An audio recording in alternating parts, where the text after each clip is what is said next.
자, 이번 시간에는 이제 그, 이번 시간에는 허균에 대해서 공부를 좀 하도록 하겠습니다. 자, 이번 시간은 허균 논입니다. 여러분 교재로는 236페이지를 펴보세요. 고소설론가 작가의 236페이지에 허균론이라고 나올 거예요. 자, 236페이지. 허균. 허균은 참 아주 한 시대를 정말 대단한 인물이죠. 풍미한. 홍길동전의 이제 저자로 많이 알려져 있고요. 여러분 아시다시피 최초의 한글 소설이라고 하는. 그래서 이제 허균의 저기 236쪽 첫째 줄 정의문학이라고 나왔죠. 정의문학. 정의라는 것은 하늘이 모든 사람에게 두루 부여한 보편적 자질이다. 상층과 하층, 남성과 여성, 어린아이, 어른과 아이가 모두 함께 지니고 있는 것이다. 그래서 여기 보면 이제 가장 중요하게 전제해야 할 것이 성리학이 주장하는 전통적인 제도지기. 그러니까 제도지기라는 것은 위에 첫 번째 단락의 여섯째 줄에 제도지기론이라고 나왔죠. 도를 실어 나르는 그릇이다. 여기서 이제 이 지자 한자, 이 갈지자의 지는 뭐뭐 하는이라고 번역이 됩니다. 이 기는 그릇 기자인 거 아시겠죠? 그릇. 도를 실어 나르는 그릇이에요. 도를 실어 나르는 그릇. 이제 제도가 아니라 재정, 정을 실현하는 이 재정은 이게 저 제자가 실을 제자거든요. 한자에서 차에다가 실어야 되겠죠. 실을 제. 그다음에 또 뭡니까? 이렇게 하고 이렇게 옷이 나오면 옷은 뭔가를 재단하겠죠. 재단할 제. 자, 여기에 또 이렇게 하고 나무목이 이렇게 있어. 나무목이 있으면 나무죠. 나무니까 심을 제. 다 제자 돌림인데 그 뜻을 차와 그다음에 옷과 나무를 생각하시면 충분히 이해하실 수 있을 겁니다. 그래서 정을 실어 나르는 것이다. 재정이라는 것은 정을 실어 나른다는 거예요. 그런 그 진솔한 정의의 발현이라는 것은 드러내는 거예요. 발현, 드러내. 뭔가 이렇게 그 바깥으로 이게 영어로 말하면 레벌레이션이죠. 레벌레이션, 드러내는 거죠. 그래서 이제 문학이라는 게 개성적이고 창신한 문학이다. 그래서 이제 참된 문학이라는 인식이 있다. 뭐 이런 얘기고요. 자, 이제 정의 문학론부터 들어가겠습니다. 자, 이 정의 문학론에 이제 들어가 보시면, 자, 정의 문학론 236쪽에 자, 2.1입니다. 정의 문학론. 그러니까 우리가 예교의 구속과 정이 있다. 그러면 이 예교, 그러니까 예로서 가르친다는 거죠. 예로서 가르치는 거. 예교라는 거니까. 예교의 구속, 이게 이제 바로 성인의 가르침이죠. 정의라는 것은 뭐냐? 천품의 본성이라고 볼 수 있겠죠. 자, 그렇게 필기를 해주세요. 천품의, 하늘이 부여한 성품이 천품 아닙니까? 그런 천품의 본성이 정의죠. 그래서 자, 밑에 보세요. 문학의 근본 문제에 대한 전통적 관점에서 반기를 들고 문학이 특정 집단이나 계층의 전유물이 아니라 모든 사람이 항의할 수 있는 대상이다 라고 해서 보편적 자질이라는 거죠. 그게 정의다. 그래서 이제 밑에 보면 예교가 나옵니다. 보세요. 자, 그 밑에 236쪽 밑에 글이 있죠. 한번 볼까요? 예교가 예로서 가르침. 예교란 건 예로서 가르침이에요. 어찌 자유로움을 구속하리요. 뜨고 가란다는 것을 다만 정에다 동그라미 쳤어요. 초코파이 정자죠. 초코파이 정자. 이 정에다가 이제 맡긴다. 그대들은 그대들의 법을 지켜라. 나는 스스로 내 삶을 다 하겠노라. 남녀의 정욕은 천이요 윤리의 분별은 성인의 가르침이니. 자, 오른쪽. 차라리 성인의 가르침을 어길지언정 천품의 본성. 자, 밑줄 치세요. 237쪽의 둘째 줄에 천품의 본성. 이게 바로 정이라고 썼어요. 정은 감히 어길 수 없다. 이 천품의 본성이라는 게 정인데 그 천품의 본성인 내가 정을 어길 수는 없다. 이런 뜻이 되겠습니다. 자, 그래서 이제 237쪽으로 다시 와서요. 저 페이지. 이 허균이 말한 천은 도학에서 내세운 천리로서의 천이 아니라 사람이 가지고 있는 자유로운 상태다. 이 천이라는 것은 이제 하늘 이런 의미가 여기서는 아니라는 거예요. 이게 아니라 거기다 밑줄 치세요. 그러니까 인용문 발음 천 동그라미 치시고 사람이 둘째 줄 사람이 가지고 있는 자유로운 상태 여기 밑줄 짝 두 번째 줄에 그걸 이야기하는 겁니다. 그런 것을 이제 이해를 하시면 될 것 같고요. 그 다음에 이제 그 밑에 일찍부터 시의 도는 시경 300편에 있다. 시경은 아시죠? 시경이란 건 시의 경전이라는 뜻이에요. 시의 경전. 이제 공자가 이걸 편집했다는 거죠. 민간에 있는 여러 이야기들을 모아가지고 공자가 책으로 만들었다는 겁니다. 시경이라는 게. 그런 내용이 쭉 나오고요. 그 다음에 이제 인용문을 넘어가고, 문학은 제도지기, 아까 이야기했죠? 도를 실현하려는 도구라고. 그래서 그런 문학관에서 제도의 도가 시경 300편에서 드러냈던 정의라고 인식했던 것이다. 서균이 국풍, 이 국풍이라고 할 때 이제 여러분 하나 또 여기 설명하고 싶은 게,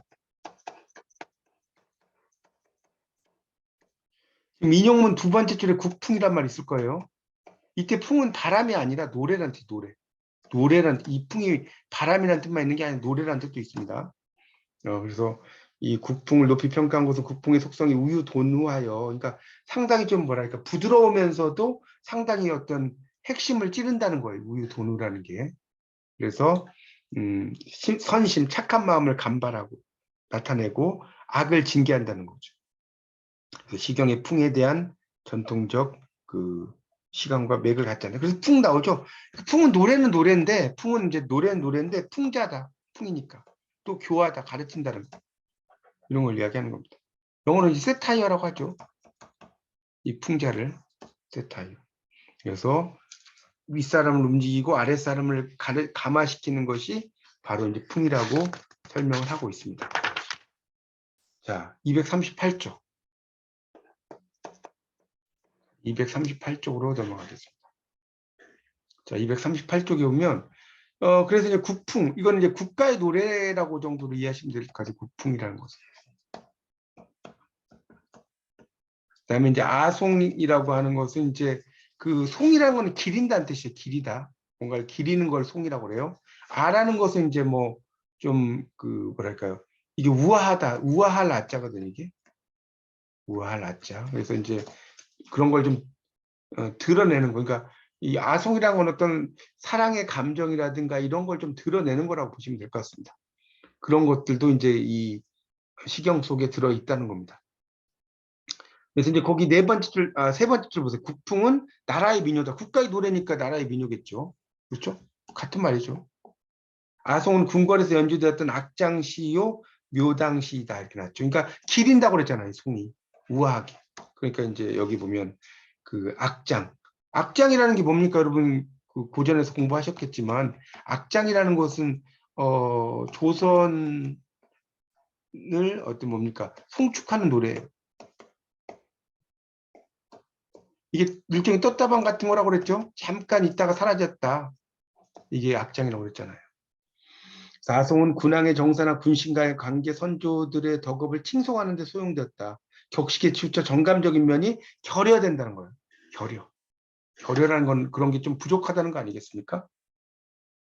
자, 그 다음 단락에 이제 보시면, 그래서 이제 하늘로부터 부여받은 정은 단순하게 인간의 자연스러운 감정의 발현이기만 한 게 아니라 그 속에 감발, 징창하는 것이다. 그러니까 내 감정을 이렇게 드러내는 거라는 거예요. 감발이라는 게. 느낄 감자에 드러낼 발자거든요. 그리고 그래서 이제 그 징창이니까 이제 어떤 새로운 것들도 이제 만들어내고 이런 걸 말하겠죠. 그런 걸 이야기한다는 겁니다. 뭐 그 정도 이야기하고 넘어가겠습니다. 그다음에 이제 그 다음 단락에 이제 보시면 그 다음 단락을 보시면 자, 지금 238쪽을 보고 있습니다. 238쪽의 마지막 단락을 보고 있어요. 그래서 이제 삶에서 자연스러운 정의 발현이 언제나 가능한 것인가 하는 문제가 제기될 수 있다. 그러니까 정의 요구를 이제 이야기하고 있다는 겁니다. 자, 그래서 오른쪽 보세요. 239쪽. 결과적으로 다음부터 세 줄 밑줄 쫙 치세요. 세 줄. 허균은 인간의 보편적 자질인 정을 문학의 전면에 내세움으로써 문학이나 철학이나 역사, 이제 이걸 우리가 뭐라고 하죠? 문학이나 철학, 문사철이라고 하죠. 문사철. 자, 이렇게 되는 겁니다. 문사철이 뭐예요? 문이 가장 중요하고 그 다음에 사고, 그 다음에 철이다. 이렇게 이제 이해를 하시면 돼요. 문사철이라는 게. 뭐 철학을 하는 사람들은 문과 사가 모여서 철이 된다 이렇게 또 이야기하는 분도 있는데, 근데 문이 그러니까 우리가 쉽게 말해서 문학 전공, 뭐 사학 전공, 철학 전공이 있다라고 한다면 문학에 가장 높다는 거예요. 문사철이라고 할 때는. 그래서 하여튼 이 허균은 이런 여러분이 이렇게 문학을 전공하시는 거니까 아주 자부심을 가지셔도 됩니다. 그런 것을 내세우면서 이제 독자적 영역을 가진 것을 선언한다는 겁니다. 다시 한번 좀 정리를 하자면 236쪽에 나왔던 허균의 문학은 첫째 줄에 정의 문학이다. 이거 꼭 알아두시고요. 이 정의라는 것은 이제 거기 여섯째 줄에 제도지기라고 해서 제도지기. 도를 실어 나르는 이 지가 뭐뭐 하느니라고 그랬죠? 그릇이다. 도를 실어 나르는 그릇이다. 그리고 우리가 예교의 구속에서 정으로 간다고 그랬죠? 정은 결국 뭐냐? 천품의 본성이다. 이건 예의 가르침이니까 뭐예요? 성인의 가르침인 거죠. 이런 성인의 가르침보다는 천품의 본성을 드러낸다고 하는 것이 바로 허균의 문학론이다. 이렇게 보시면 되겠죠. 허균의 문학론이라는 게 이런 천품의 본성인 정을 드러내는 것이 바로 허균의 문학론이라는. 지금 236쪽에 236쪽을 보십시오. 거기 이제 조금 늦게 오신 분이 있어서 제가 다시 한번 정리를 하고 있습니다. 236페이지를 보시면 거기 제가 좀 정리를 지금 하고 있어요. 자, 236페이지. 그래서 여기 허균의 문학론은 정의 문학론이다 이거였고요. 예교의 구속에서 정으로 간다. 자, 지금 들으신 분은 적으세요. 예교는 성인의 가르침이고 정은 천품의 본성인데 이 허균의 이 생각들이 바로 이런 어떤 뭐랄까 천품의 본성을 천품의 본성을 허균이 이야기하고 있다. 이렇게 이해하시면 될 것 같습니다. 되셨죠? 뭐 그 이야기가 이제 가장 핵심적인 거니까 넘어가겠습니다. 자, 이제 정말 중요한 거는 이 천품의 본성보다 이 허균에서 가장 중요한 것은요. 자, 이제 일단 이거 지우고 설명드리겠습니다. 239쪽이에요. 2.2. 자, 여기 별 3개입니다. 별 3개. 스타워즈. 자, 볼까요? 간고의 체험. 자, 이 간고라는 것은 뭐냐면 간고. 이 고는 고죠, 고. 우리가 이제 그 뭡니까 중국어에서 너무 수고하셨습니다. 싱콜라가 싱콜러. 맵고 쓰다. 맵고 썼다 이거니까 수고하셨습니다 이런 뜻이에요. 싱콜러. 그래서 이제 이 고라고 하는 것은 결국은 쓰다, 힘들다. 간고라는 것은 쉽게 말하면 뭐냐면 고난이라고 보시면 돼요. 간고가 어려우면 고난의 체험이에요. 그러니까 결국은 문학의 오묘한 지경에 이르는 과정입니다. 자, 시련과 고난. 여러분 생각해 보세요. 도스토옙스키의 죄와 벌 뭐 이거 모르시면 없죠? 자, 이런 죄와 벌은 그 실제 주인공이 뭡니까? 그 거의 정말 죽으려다가 살아난 거잖아요. 죽으려다 살아났던 사형을 받았다가 이럴 때 이제 그런 어떤 간고의 체험이 이게 되는 거죠. 그렇죠. 그런 것들을 이야기하는 겁니다. 또 뭐 포로 수용소에서 뭐 생활한 것을 글로 썼다든가 뭐 이런 것들을 쓰면 이게 정말 뭡니까 간고의 체험이라고 보시면 될 것 같습니다.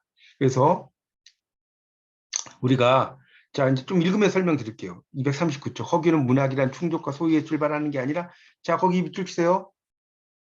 2.2 밑에 시련과 고난의 절실한 체험이 중요한 바탕이 된다는 거.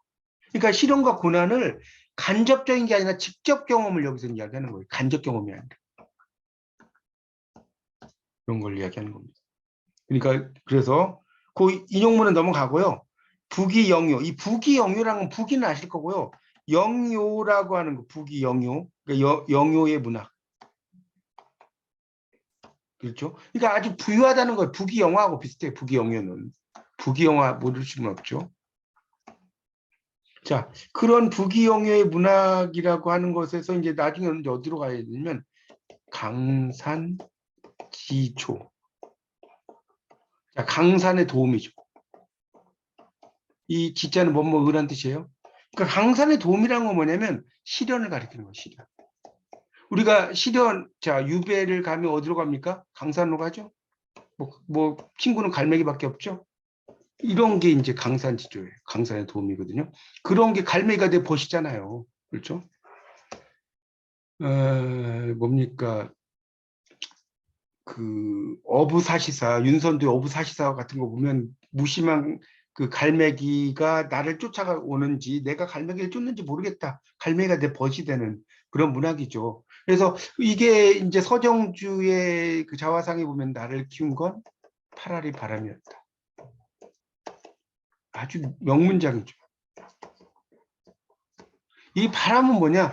자, 첫 번째는 자연의 바람도 되지만 두 번째는 뭘까요? 바로 실현을 가리키는 거예요. 실현. 실현이 있기 때문에 내가 이렇게 문학을 하게 되었다 이런 거예요. 실현이 없이 문학이 되느냐? 이런 이야기예요, 결국은. 그러니까 이렇게 들어가면 뭐 최소의 탈출기까지 들어가는 거예요. 강경의 소금까지 가는 거예요. 이런 어떤 실현들이 이제 결국 문학의 주제가 된다는 거예요. 자, 그래서 자, 다시 이제 보세요. 239쪽. 부귀영유에 대응하는 거 험간이라고 나왔죠? 험간, 이 간은 가난, 고난. 험한 고난. 그러니까 심한 고난이라고 생각하시면 될 것 같아요. 그래서 설정하고 문학은 충족된 상태가 아니라 결핍의 자유 밑줄 치세요. 부귀영유부터 세 줄 다까지. 그래서 이제 힘든 과정이 중요하다. 이런 얘기고요. 밑에서 한 네 번째 줄에 보세요. 다섯째 줄에 강산에 거기 있을 거예요. 도움을 얻은 연후에야 문장이 오묘한 경지에 다다른다는 거예요. 그러니까 우리가 구양수가 어떤 이야기를 했냐면 시라고 하는 것은 궁하고 난 이후에 공이 된다 이런 말이거든요. 시궁 이후 공. 이 공이라고 하는 것은 이제 뭡니까? 아주 좀 세련됐다. 세련되다. 이런 그것을 이야기하는 거고 궁은 궁하다. 우리가 궁하다는 것은 뭐 가난하다 이런 의미로도 쓸 수가 있겠죠. 그래서 이 구양수라는 그 당송 팔대가가 한 말 중에 시궁 이후 공 이거 아주 유명한 말이니까 좀 써놓으세요. 시궁 이후 공이다라는 그런 말을 합니다. 그러니까 그거는 결국 뭐냐? 시라고 하는 것은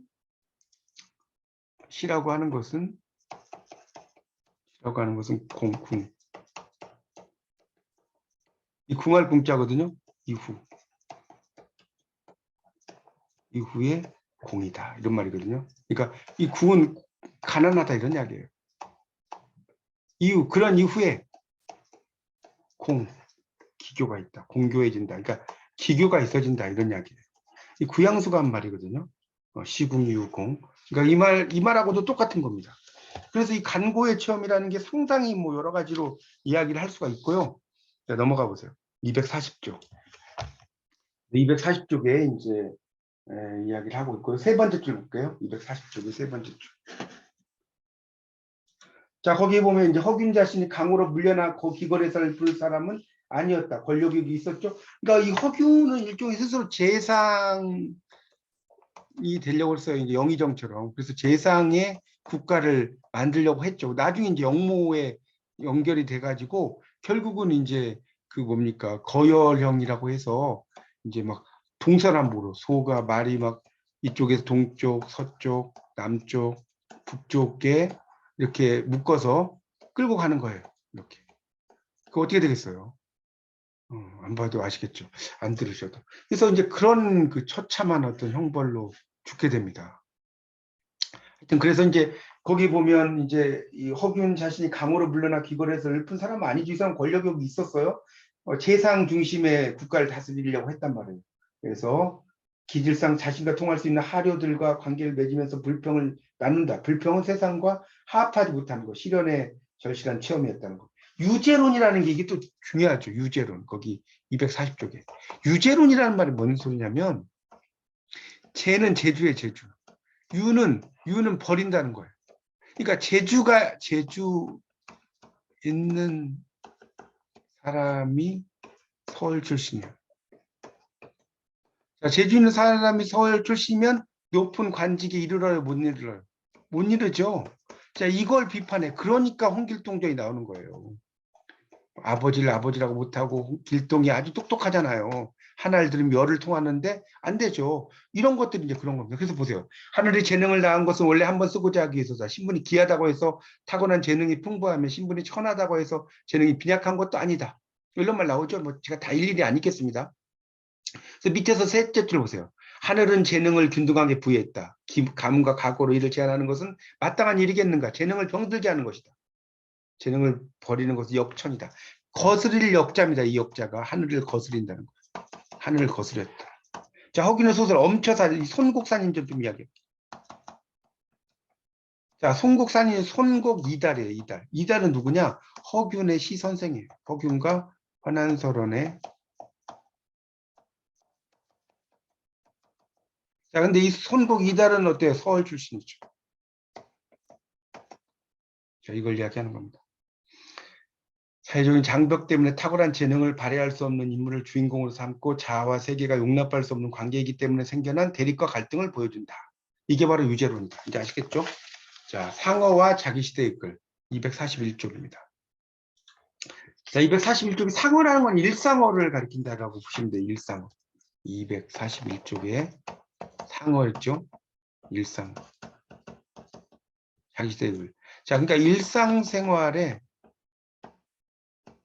진실성을 확보했다. 이야기할 수 있겠고요. 그래서 좋은 문장을 짓기 위해서 일상어의 활용에 이제 주목을 했다는 것이 나오고 있습니다. 그 인용문은 여러분이 읽어보세요. 이거 다 제가 읽지 않고요. 허균의 문학어에 대한 인식은 이 밑에 당세, 그 당시의 상어, 일상어, 점철, 성금, 용철, 여금, 화부이선. 이게 무슨 말이냐면 자, 점철, 성금이에요. 그러니까 성은 이룰 성자고 금은 금이에요. 세금, 세를 만든다는 철이라는 것은 뭐냐면 이거는 이제 점철. 그러니까 그 철이죠, 철. 우리가 철알수 철. 그러니까 철을 우리가 말하는 철을 잘 다듬어 가지고 쇠로 만든다는 거. 용철여금도 쓸 용자거든요. 쇠를 사용해서 금과 같게 만든다. 이런 뜻이고요. 그다음에 화부위선. 화부위선. 이게 뭡니까? 부는 이게 썩을 부자거든요. 썩을 부. 썩은 것을 변화시켜서 이 선은 참 신선한 선자예요. 신선한 것이 된다. 우리 어묵 중에 선어묵 있죠? 신선한 어묵이라는 뜻이에요. 그런 의미입니다. 그러니까 문학이란 것 생활과 유리된. 자, 유리된은 떨어진이라고 써요. 떨어진. 유리된 게 아니라 일상에 사용하는 것이다. 상어를 문장의 맥락 속에 가다듬지 않고 그대로 가져다 옮겨놓는 것은 쇳덩이요. 썩은 것에 지나지 않지만 간결하고 뭐 이렇게 만드는 것은 일상어다. 뭐 이런 이야기예요. 일상어를 만들어야 된다. 그 이야기를 써놓고요. 넘기세요. 242쪽. 그래서 이제 일상어에 대한 인식을 했다. 이 이야기를 엄청 길게 여기 이제 써놓은 거예요. 이게 244쪽까지 나와요. 244쪽까지 일상어에 대한 어떤 이야기들을 쭉 써놨으니까 뭐 좀 읽어보시면 되는데 243쪽 보세요. 나머지 좀 건너뛰겠습니다. 마지막 단락. 자기 시대의 문학은 전통적 고문의 일방적 수용을 능사로 삼았던 당대의 사정을 비판하는 중요한 근거가 된다. 전통적 고문과는 선진, 진나라 이전, 선진이라는 건 진나라 이전을 말해요.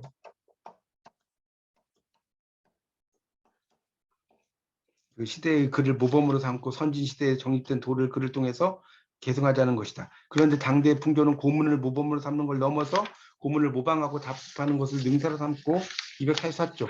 누구의 글이 전대의 누구와 가장 방불한가를 가지고 그 우열관계를 따지는 병폐가 있었다. 그래서 허균은 적절한 논리를 갖추어서 반론을 전개했다. 글을 통해 계승하고 전달을 두로서 육아사상만이 아니라 자 여기다 밑줄 치세요. 244쪽에 세 번째 줄부터 우선부터 인정했다까지 나왔죠. 상하의 정이 통하게 하는 도를 존중하고 제도지기도 아까 계속 나왔고요. 이런 것을 이야기하고 있습니다. 하여튼 일상어를 많이 쓰는 것이 상당히 중요하다 이런 이야기를 써놓은 거고요. 자 2.4 2.4에는 이제 불교에 대한 태도인데 이건 써놓으세요. 밑에다. 불교 경전의 활용과 글쓰기. 불교 경전의 활용과 글쓰기. 이걸 이야기하는 겁니다. 그래서 244쪽 보세요. 24.2.4 허균은 불교의 이치가 환견과 공설이기 때문에 그러니까 환견이라는 것은 약간 뭐랄까요? 그 도깨비 같은 거, 그러니까 비어 있는 거, 뭐 이런 걸 이야기한다는 거예요. 무를 이야기한다라고 설명을 하고 있습니다.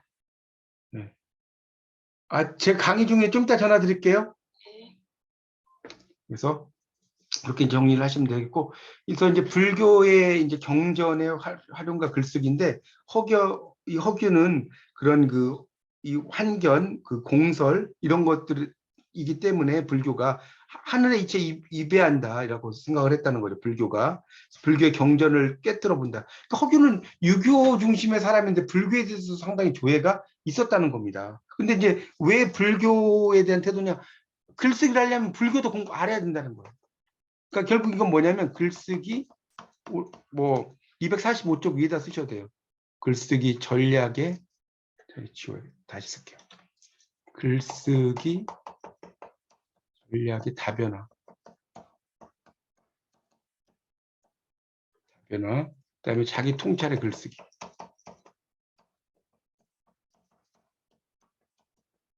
그다음에 세속의 권력과 세속의 관조. 미묘한 번뇌. 여기서 이제 조금 여러분이 글쓰기 전략의 다변화. 이건 뭐냐? 유교적인 것뿐이 아니라 불교적인 것도 알아야 된다 이거고요. 자기 통찰. 그걸 통해서 자기를 알아보는 인사이트를 가지라는 거죠. 인사이트. 이게 통찰이라는 뜻이죠.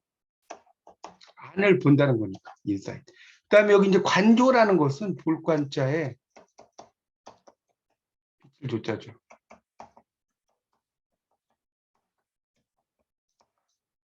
그러니까 관조라는 것은 이제 조금 떨어져서 한 발 떨어져서 자기를 바라본다는 거예요. 그러니까 결국 이제 불교적인 것도 공부를 해야 된다는 거예요. 자 보세요. 244쪽 인용문을 좀 보겠습니다.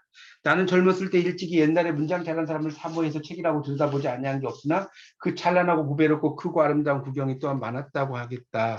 그런데 소동파, 이 동파는 소동파예요. 소동파 245쪽 소동파 적벽불스는 능엄경을 읽고 능엄경은 불경이에요. 불경이라고 쓰세요.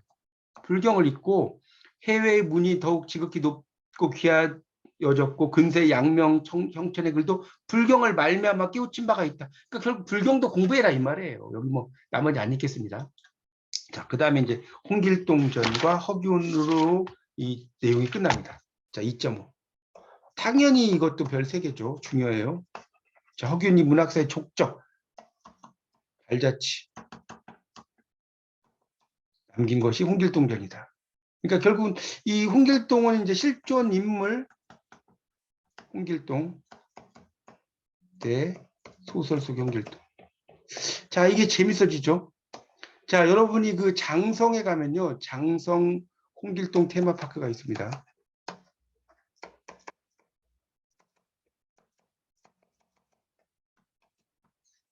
자, 그래서 여기 가보면 이제 이 장성 출신이라는 게 나와요, 홍길동이. 근데 실제로 막 분신술하고 이런 건 다 거짓이죠. 그러니까 이제 서자 출신의 어떤 사람이겠죠. 자, 그다음에 밑에 그래서 이제 세상에 전해오는 말에 밑에 보세요. 허균의 작품이라는 걸 알려줬다는 거예요. 근데 이게 또 재밌는 것은 허균의 작품이라는 걸 누가 이야기하냐면 이식이라는 택당 이식이 허균이 죽고 나서 250년 이후의 이야기예요. 이게 허균의 작품이라고 그런 이야기를 이제 하는 거거든요. 홍길동전을 지었다는 게. 그래서 그 밑에 단락에 보세요. 인용문 밑에. 현재 우리가 접하는 한글 소설 홍길동전이 허균의 소작인가 작품인가? 소작은 작품으로 이해하십시오.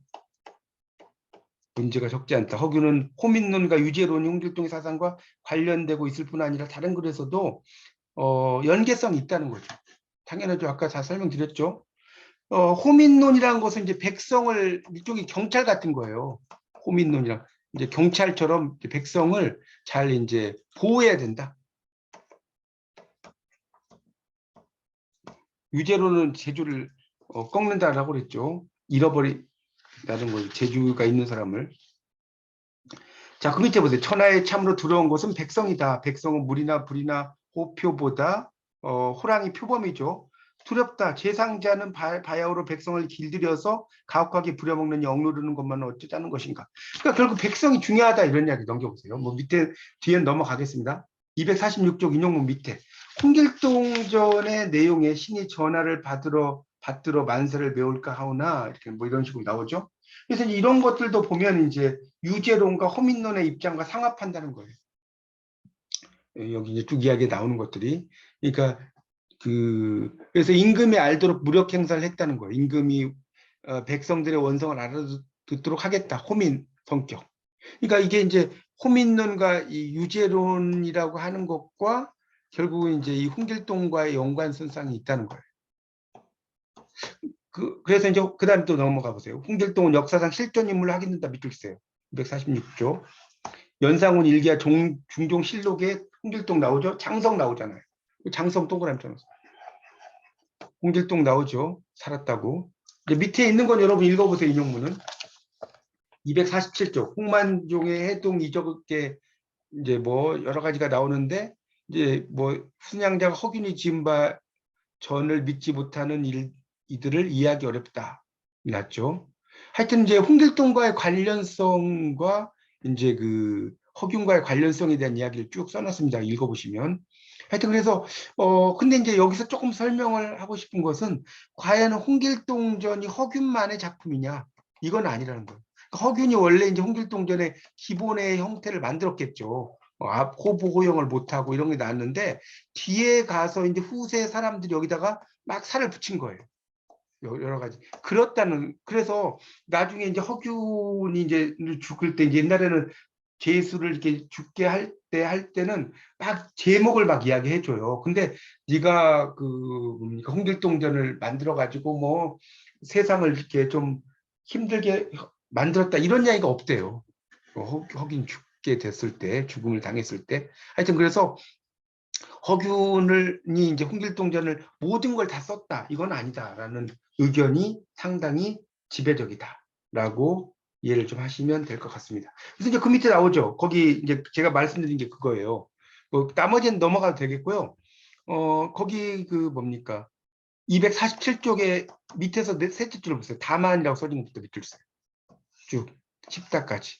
그래서 결정적 자료가 나오기 전까지 허균의 소작과 현존하는 한글 소설 홍길동전의 관계를 세 가지. 한글 소설 홍길동전 허균이 직접 창작했을 가능성. 자, 거기다 1번이라고 써서 1번. 이거 허균이 직접 창작했을 가능성. 자, 그 다음 넘기세요. 그 다음에 2번. 한문 소설 혹은 송국사인전 같은 단편 소설 형식으로 홍길동전을 창작했을 가능성 2번. 그 다음에 후대에 이게 3번이에요. 한글 소설을 성행하자 이전에 허균이 창작했던 한문 단편 소설을 견인해서 한글 소설 홍길동전을 창작하고 이를 역신으로 몰려 죽임을 당한 허균의 소작이라고 칭하였을 가능성. 그러니까 이게 답은 없어요. 답은 없는데 1번, 2번, 3번이 있다는 거예요. 그러니까 여러분이 어떤 생각을 가지든 그건 여러분의 생각인데 근데 일반적으로 이제 단편 소설 형식으로 홍길동전을 창작했을 가능성 2번이 좀 더 좀 아무래도 일리가 있겠죠. 그래서 허균은 스스로를 이렇게 평가했다. 그래서 어릴 때부터 응석바지로 자라 찬찬하지 못했고 부영이나 스승 또한 훈장이 없어 예법인 행동이 없었다. 조그마한 기회는 세상에 보탬이 되지도 못했고 21세에 과거를 보러 갔다. 뭐 이렇게 나오죠. 그래서 이제 허균은 스스로 자신의 행동이 경박하다고 예법이 없다고 겸손을 떨었다. 그런데 겸양의 자평이 함축된 의미는 진보적 사상과 문학론을 전개하는 성품의 바탕을 말한 곳에 있다. 천지간 일대 괴물이라 낙인 찍힌 데 죽음을 맞이한 허균의 일생은 재승박덕. 이게 뭐냐면 재주는 가지고 있는데 덕이 없다는 거. 재주는 있으나 덕이 없다. 라는 부정적 평가에도 불구하고 시대를 앞서간 진보적 지식인의 단면을 보여준다. 그러니까 허균은 당연히 이제 이 홍길동전을 가지고 아시다시피 엄청난 정말 센세이션을 불러일으킨 그런 작가라고 볼 수가 있겠습니다. 그래서 이제 그런 걸 여러분이 중심적으로 좀 생각을 하셔서 좀 보시면 될 것 같아요. 지금 3시 20분이니까 3시 30분에 35분 사이에 연암 박지원을 제가 설명을 드리고 마치게 한 번만 더 초대하겠습니다.